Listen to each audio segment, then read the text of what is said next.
Asia কাপের trophy জয়ের মিশনে আজ হংকংয়ের বিপক্ষে মাঠে নামছে বাংলাদেশ। আবুধাবিতে বি গ্রুপের এই ম্যাচ শুরু হবে রাত 8:30টায়। 3বার এশিয়া কাপের ফাইনালে উঠেও শিরোপা জিততে না পারার আক্ষেপ ঘোচাতে চায় লিটন দাসের দল।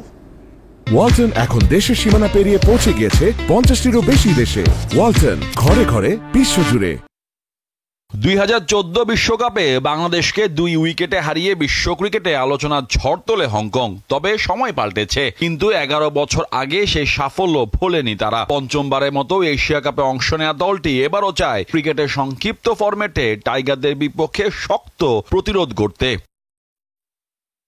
দলের নেতৃত্বে থাকা পাকিস্তানি বংশোদ্ভূত অলরাউন্ডার ইয়াসি মর্তুজা এখন পর্যন্ত দেশের হয়ে 63টি টি-20 ম্যাচে রান করেছেন 746, পাশাপাশি শিকার করেছেন 70টি উইকেট। দলটিতে আছেন টি-20 টুর্নামেন্টের ইতিহাসে সেঞ্চুরি করা দ্বিতীয় ব্যাটার বাবর হায়াত। এছাড়াও পাকিস্তানি বংশোদ্ভূত জিসান আলী, নিজাকত খানের পাশাপাশি 5 ভারতীয় বংশোদ্ভূত আংশুমান রথ, আয়ুষ শুক্লা ও কিঞ্চিত শাহের মতো ক্রিকেটাররা।